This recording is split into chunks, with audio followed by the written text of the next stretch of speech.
오늘 성경 말씀을 여러분들은 좋아하는 시편 중에 하나일 것입니다. 그리고 지난 4월 둘째 주에 이 성경 본문 말씀으로 설교를 했습니다.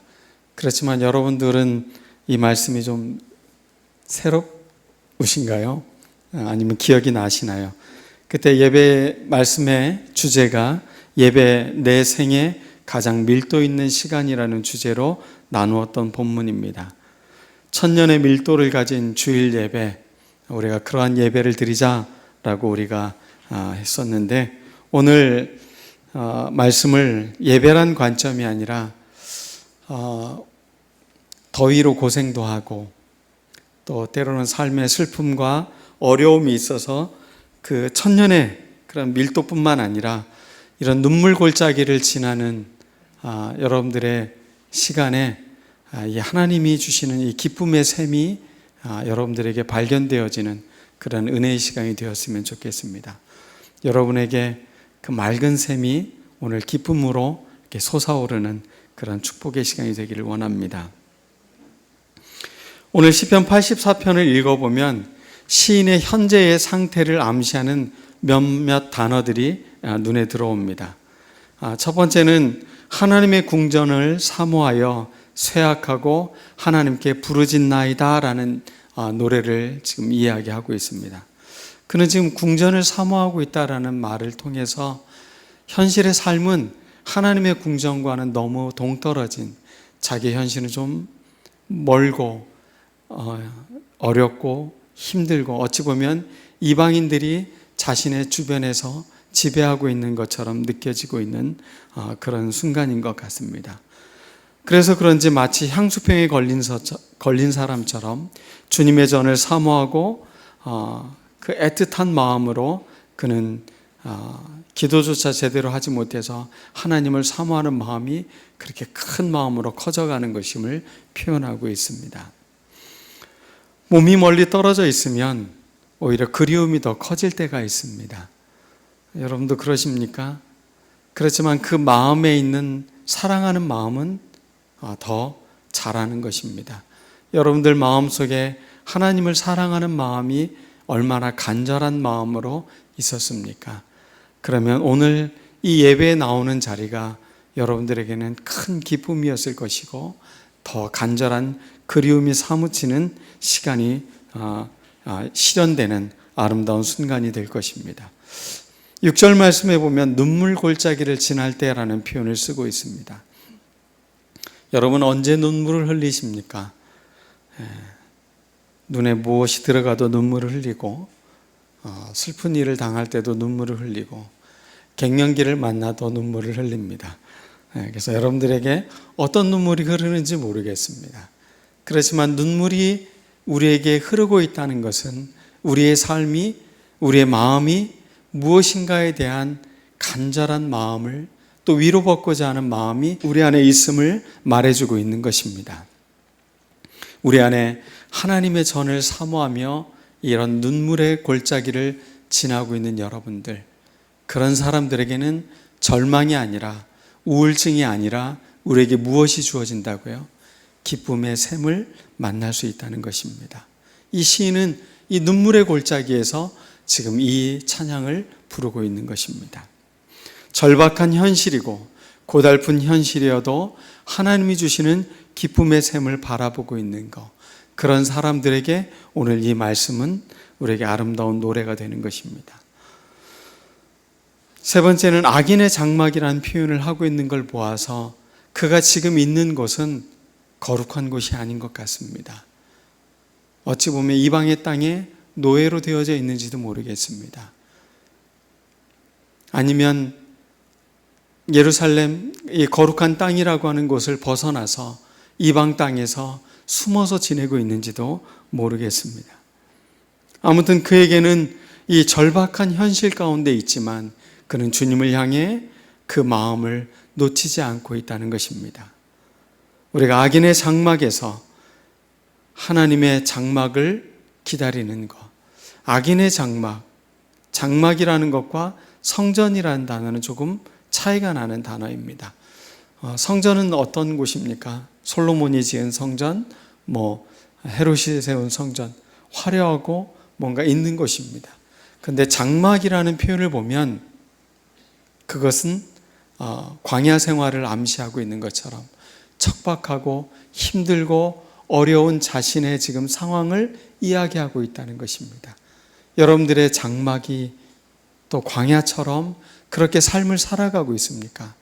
그곳에서 우리가 하나님이 주시는 그 은총을 바라보고 있는 이 시인의 노래처럼 우리의 삶에 지금 비록 척박하고 광야 같은 그런 메마른 땅을 걸어가는 것 같아도 우리가 인생을 잃지 않고 하나님을 바라볼 수 있는 그 순례의 길에 오르는 우리들 모두가 되었으면 좋겠습니다. 인생이 막막하다고 느낄 때 사람들은 순례의 길을 떠납니다. 그것은 자기의 현실에서 조금은 현실을 좀 떠나서 하나님 앞에 더 가까이 가려고 하는 그 마음일 것입니다. 우리가 지금의 눈물의 골짜기를 지나는 방법은 나의 삶과 나의 삶의 이정표와 내가 목표로 세우고 있는 모든 것들을 다 내려놓고 하나님 한 분을 내 인생의 최고의 목표라고 생각하고 그 걸음을 한 걸음 한 걸음 내딛는 것입니다. 오늘 예배의 시간이 우리의 삶에 나의 삶의 목적지가 과연 어디로 향하고 있는지를 돌아볼 수 있는, 그래서 다시 우리의 안에 기쁨의 샘을 갖고 나의 인생을 아름답게 살아가는 우리들 모두가 되었으면 좋겠습니다. 이 기쁨의 샘을 향한 순례의 길의 초대에 첫 번째로 이 시인은 예배로의 순례를 우리에게 초대하고 있는 것입니다. 성전을 향하여, 주님의 전을 향하여 하나님을 예배하는 자리로 그는 우리를 초대하고 있다는 것입니다. 예배는 그저 그런 일주일의 하루의 예배가 아닙니다. 예배는 우리의 천년의 시간과 맞먹을 밀도를 갖고 있는 가장 중요한 순간입니다. 우리가 지금 이 순간 드리는 예배, 그것은 악인의 장막에서 천년을 보내는 것보다 더 귀하고 아름다운 시간입니다. 그러므로 오늘 예배에 온 여러분들은 아름다운 시간을 보내고 있는 것입니다. 천년의 무게를 가진 시간을 지금 예배하고 있는 것입니다. 예배는 언제부터 시작이 됩니까? 주님의 임재를 그리워하는 시간부터 예배는 시작되는 겁니다. 오늘 예배가 너무 기다려졌어요. 오늘 예배를 너무 드리고 싶었어요. 그 간절함이 우리를 뭐로 인도한다고요? 이 순례의 길로 인도한다고요. 그리고 그것은 우리에게 큰 은총의 시간으로 다가오는 것입니다. 여러분 마음에 얼마나 예배를 향한 사모함, 그리움, 이런 것들이 있었습니까? 오늘 그 마음가짐으로 온 여러분들은 이미 복받은 사람인 것입니다. 이 예배는 허투루 드려질 수 있는 예배가 아니기 때문에 그렇습니다. 비록 물리적인 거리는 멀리 떨어져 있었지만 이 예배를 향한 마음을 간절한 마음으로 사모함이 온 이 마음이 우리에게 놀라운 초대를 하고 있는 것입니다. 안식월 동안에 프랑스에서 이리저리 여행을 하는데 고속도로를 타고 스위스 라브리로 향할 때였습니다. 휴게소에 들려서 잠시 식사를 좀 하려고 휴게소를 들어가는데, 우리나라는 휴게소를 먼저 들어가면 주차장이 있고 이제 사 먹을 곳이 있고 그 다음 나갈 때 주유소가 있잖아요. 근데 프랑스는 정확히 반대더라고요. 주유소가 먼저 있고 그 다음에 먹을 곳이 있고 그 뒤에가 주차장이에요. 저는 먹을 것을 그곳에서 사서 이제 차 안에서 먹으면서 간단하게 끼니를 때우고 이제 출발을 하려고 이제 고속도로 진입로를 이렇게 가려고 하는데, 이 주차장에서 놀라운 장면을 하나 목격을 했습니다. 한 트럭이 서 있었는데 그 트럭 옆에는 한 사람이, 그날은 비가 와가지고 바닥이 다 젖어 있는 상황이었습니다. 네모난 매트 같은 거를 탁탁 피더니 착 피는 거예요. 그리고선 그것을 가지런하게 놓는 겁니다. 그리고 이 사람이 그곳에서 어딘가를 향해 절을 하기 시작을 합니다. 이슬람을 민 것 같았어요. 메카를 향해서 그가 기도하는 그 모습인데, 그 순간 제가 더 이상 앞으로 나아갈 수가 없었어요. 그냥 그 자리에서 잠시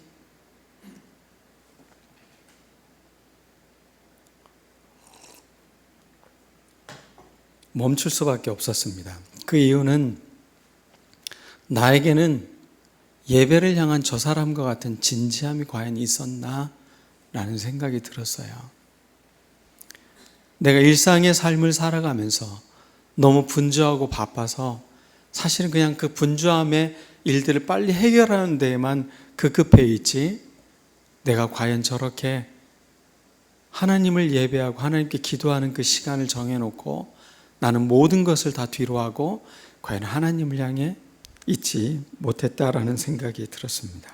비록 타 종교를 믿는 분이셨지만 사실은 그를 통해서 나의 예배의 태도를 깊이 반성하는 시간이 되었습니다. 나는 얼마나 주님을 예배하는 자리를 사모했던가, 또 얼마나 주님께 기도하는 시간을 내가 소중히 여겼던가, 늘 일상의 분주함에 밀렸던 나의 모습들을 깊이 반성하는 시간이었습니다. 지금 여기 이 자리에서 내가 주님께 무릎을 꿇을 수 있다는 것, 내가 주님께 예배를 드릴 수 있다는 것, 이것 자체가 나에게 주는 큰 은혜의 자리인데, 나는 그것을 특정 공간, 어느 곳에서만 자꾸 내가 은혜를 받으려고 하고 내가 참석하려고 하는 그런 태도들을 다시 한번 반성하는 기회가 되었습니다. 두 번째, 우리가 순례의 길을 행할 때 우리 마음에 주님을 향해 닿을 수 있는 고속도로가 있어야 됩니다. 그 마음에 시온의 대로가 있는 자는 복이 있도다. 하나님을 만나는 그곳, 하나님을 예배하는 그곳에는 우리 마음에 대로가 열려져 있다는 겁니다. 이 대로라는 건 요즘 표현으로 말하면 고속도로일 것입니다. 막힘이 없는 것입니다. 신호등이 없는 것입니다. 하나님을 향해 쭉 뻗어갈 수 있는 그곳, 그 마음에, 그런 마음의 대로가 있는 사람은 정말로 복이 있는 사람이라는 것입니다. 누가 행복한 사람입니까? 시는 분명히 말하고 있습니다. 그 마음에 시온의 대로가, 하나님을 향해 예배하고자 하는 마음의 고속도로가 있는 사람은 행복한 사람이라는 거예요. 그런 사람에게는 막힘이 없다는 것입니다. 자기의 모든 능력을 하나님께 두고 하나님으로부터 오는 은혜를 구하며 살아가는 삶, 그런 사람에게는 비록 지금 눈물의 골짜기를 지나는 것 같이 힘들고 어둡고 슬퍼도 하나님은 그러한 사람들에게 기쁨의 샘을 약속하고 있다는 것입니다. 여러분의 마음의 고속도로를 확장하시기 바라겠습니다. 전용도로를 만드셔야 됩니다. 하나님을 향해 여러분들이 전용도로를 만들었을 때 그 자리에 우리가 무릎 꿇고 기도할 때마다 하나님 우리와 가까이서 우리를 만나 주시는 겁니다. 어찌 보면 하나님이 우리를 만나 주시지 않는 것이 아니라 반대인 것 같습니다. 내가 하나님을 만나러 가지 않는 것입니다. 그 마음에 이 대로가 없는 것입니다. 수많은 장애물들이 있고 신호등에 걸리고 여러 가지 것들에 막혀 있기 때문에 하나님을 만나지 못하는 것입니다. 여러분들 마음에 주님을 향해 닿을 고속도로가 활짝 열려있는 여러분들 모두가 되었으면 좋겠습니다. 세 번째입니다. 눈물의 골짜기를 지나야 샘을 만납니다. 여러분, 눈물이라는 것은 정화의 기능이 있습니다.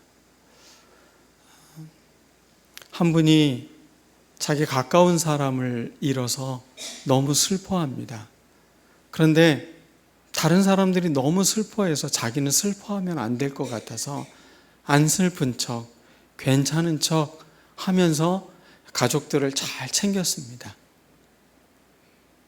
그런데 그에게 갑자기 심각한 위기가 찾아오기 시작을 하는 겁니다. 견딜 수 없는 마음에 자기가 힘을 낼 수가 없는 거예요. 그분이 저에게 자기도 왜 그러는지 모르겠다라고 이야기를 합니다. 그때 마음이 어땠습니까? 그랬더니 너무 슬펐대요. 어떻게 하고 싶었습니까? 그랬더니 울고 싶었대요. 목 놓아 울고 싶었다고. 그래서 제가 그러면 지금 그때를 한번 생각해 보면서 한번 목 놓아 울어보시기 바랍니다. 제가 잠시 자리를 비워드리겠습니다. 그리고 자리를 떠났어요. 처음에는 흐느끼는 소리가 들렸어요. 그리고 잠시 후에는 통곡하는 소리가 들리더라고요.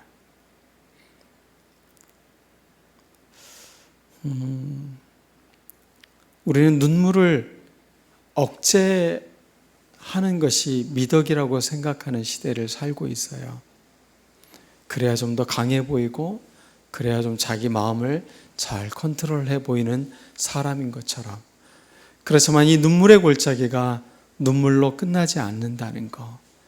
주님 안에서 눈물을 흘리는 사람의 골짜기는 단지 눈물만으로 끝나지 않고 그 안에 기쁨의 샘을 만난다는 것입니다. 저에게도 주님께서 이 기쁨의 샘을 만나고 은혜를 주는 시간들, 그 시간들이 있기에 다시 일어설 수 있는 경험, 이런 것들을 하게 된 것 같습니다. 우리 비록 지금 여러분들이 눈물을 흘리고 때로는 슬프고 어렵고 뭔가가 꽉 막혀 있는 것 같다고 느껴진다면 주님 앞에 여러분 눈물을 흘리시길 바랍니다. 그리고 그 눈물이 주님이 닦아주시며 그 안에 기쁨과 위로의 샘이 넘칠 것을 믿고 따라가는 우리들 모두가 되었으면 좋겠습니다. 그 이유가 있습니다. 우리가 눈물을 흘리고 내가 마음 놓고 터놓고 있을 수 있는 그 기도의 자리, 그곳은 바로 위대한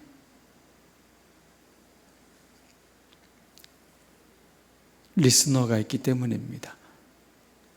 우리의 모든 소리를 들어주시는 분, 아니 내가 말하는 그 이면의 소리도 들어주시는 분이 계시다는 것.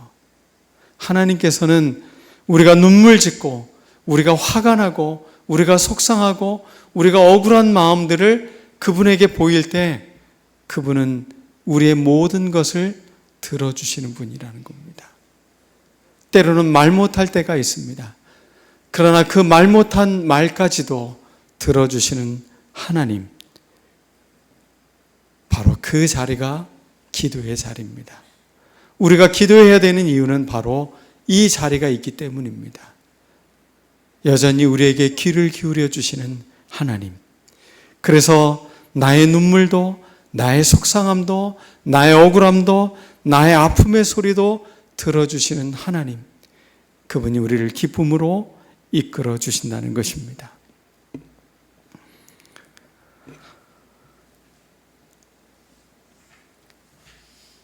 예수님이 현실에서 사람을 피하며 정오에 그 뜨거운 한낮에 물을 길러온 수가성 여인을 만나는 장면이 요한복음 4장에 나옵니다. 이 여인은 사람들과 함께하기에는 뭔가 부끄러움이 많은 여자였습니다. 부족한 게 많은 사람이었습니다. 어찌 보면 마을 사람들이 수군거리는 사람이었을 수도 있습니다. 그래서 사람을 피해서 아무도 오지 않는 그 샘에 물을 길러 왔습니다. 그곳에서 주님은 그 여인을 기다리십니다. 그리고 그 여인에게 말씀하십니다. 나에게 물을 줄 수 있느냐? 이 여인은 기꺼이 물을 떠서 예수님께 줍니다. 근데 예수님이 이런 말씀을 하십니다. 내가 누군지를 알았다라면 네가 오히려 나에게 물을 달라고 했을 텐데 라는 말을 하시면서 이 말씀을 하십니다. 이 물을 마시는 자마다 다시 목마르려니와 내가 주는 물을 마시는 자는 영원히 목마르지 아니하리니 내가 주는 물은 그 속에서 영생하도록 솟아나는 샘물이 되리라. 예수님이 지금 네가 준 이 물은 먹으면 다시 갈증이 나는 물이지만 내가 주는 물은 영원히 목마르지 않는 물을 내가 너에게 주겠다라고 말을 합니다. 그러자 이 여인이 얼마나 기쁩니까? 사람을 피해서 늘 이 시간에 와서 물을 길러야만 하는 자신의 삶인데, 그럼 이런 물이 내 안에 솟아난다면 더 이상 이곳에 오지 않아도 되잖아요. 나에게도 이런 물을 주사 목마르지도 않고 여기 물 길러 오지도 않게 하옵소서 예수님께 간청을 합니다. 그런데 그때 놀라운 반전의 목소리가 들립니다. 예수님께서 이렇게 말하십니다. 가서 너의 남편을 불러오라. 이 여인에게 남편은 자신의 부끄러움이고 아킬레스건이고 자신의 장애물이었습니다. 여자가 솔직하게 이야기합니다. 나는 남편이 없습니다. 예수께서 이르시되 네가 남편이 없다 하는 말이 맞다, 옳다. 너에게 남편 5이 있었고 지금 있는 자도 내 남편이 아니니 내 말이 참되도다. 여기서 참되도다 라는 말을 예수님이 똑같이 사용하는데 이렇게 말합니다. 아버지께 참되게 예배하는 자들은 감추고 싶었고 가리고 싶었고 자신이 컴플렉스라고 여겼던 것들을 주님 앞에 오픈시키는 그 순간, 그것은 뭐가 된다고요? 참되게 예배하는 순간이 된다는 겁니다. 나의 입으로 정직하게 그분께 나아올 때 우리는 참된 예배를 드릴 수 있게 된다는 겁니다. 아버지께 참되게 예배하는 자들은 영과 진리로 예배할 때가 오느니 곧 이때라. 아버지께서 자기에게 이렇게 예배하는 자들을 찾으시느니라. 하나님은 영이시니 예배하는 자가 영과 진리로 예배할지니라. 예배의 회복은 부끄러움, 회피의 자리가 아닙니다.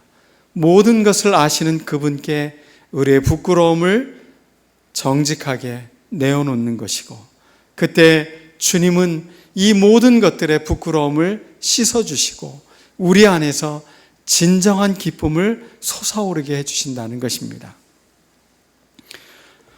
주님을 의지하는 자는 그래서 복이 있다라고 시인은 노래하고 있는 것입니다. 의지한다는 것은 믿기 때문에 의지하는 것입니다. 주께 의지하는 자는 바로 주님을 신뢰하는 자입니다. 믿는 자인 것입니다. 우리 모두가 주님을 의지하였으면 좋겠습니다. 그런 깊은 신뢰가 우리 안에 솟아났으면 좋겠습니다. 시원하게 뻗은 고속도로처럼 주님을 향해 우리의 마음의 대로가 활짝 열려서 주님을 의지하고 신뢰하며 늘 언제든 주님을 향해 나아가는 우리들 모두가 되었으면 좋겠습니다. 슬픔의 골짜기, 때로는 그것이 우리의 삶의 절망이고 재난이고 가난이 될 수도 있습니다. 그러나 위대한 작품들은 바로 이러한 때 생기는 것입니다. 분명 결핍인데, 분명 컴플렉스인데 이것이 창조의 중요한 재료가 된다는 것입니다. 여러분 삶의 가장 큰 결핍으로 여기는 컴플렉스는 무엇입니까? 당신이 하나님께 못 나오게 만드는 장애물이 무엇이 있습니까? 그런데 그것이 오히려 창조의 재료가 될 수 있고 하나님을 더 깊게 만날 수 있는 원천이 될 수 있다는 것입니다. 그 한 예를 여러분들에게 들어드리겠습니다. 소를 그린 이중섭 화가, 그는 1592년 부산에서 피난해서 살고 있었습니다. 본래 그는 그래도 괜찮은 집안의 사람이었습니다. 그러나 북한이 내려오면서 그 모든 것들을 다 빼앗기고 잃어버린 몰락한 가정이 된 것이죠. 그에게는 일본인 아내가 있었습니다. 그리고 아들이 둘이 있었습니다. 어찌해서인지 장인이 방문을 했고 그 영양실조에 걸린 딸과 그 손주들을 보고 장인은 이 딸과 손주들을 데리고 일본으로 떠납니다. 홀로 남겨져서 이중섭은 그림을 그리고 싶어도 물감을 살 돈이 없어서 그림을 그리질 못합니다. 그리고 항구에 가서 허드렛 일을 하기 위해서 일을 합니다. 근데 미군들이 그 부산항에서 담배를 피면서 이 담배각을 이렇게 버리는 것을 보게 됩니다. 그리고 이중섭은 그 담배값을 주워 가지고는 거기에 있는 은박지가 있잖아요. 그 은박지를 잘 펴서 그곳에다가 자기 일하다가 남은 낡은 그 날카로운 이 못 같은 것을 그곳에 그림을 그립니다. 그리고 물감으로 이렇게 바른 다음에 그것을 닦아내면 그게 그림이 되는 거죠. 이게 은지화라는 방법입니다. 아무것도 없어서, 그림 그릴 것이 없어서 그는 이러한 또 어떤 창조적인 방법으로 그림을 그립니다. 그는 이 양담배 그 은박지에 그린 그림은 늘 이런 그림이었습니다. 그림을 한번 보여주시기 바랍니다. 종이가 어떻습니까? 담배를 싼 은박지여서 헤어져 가지고 이렇게 구깃구깃한 건데 아이들이 바닷가에서 노니는 모습,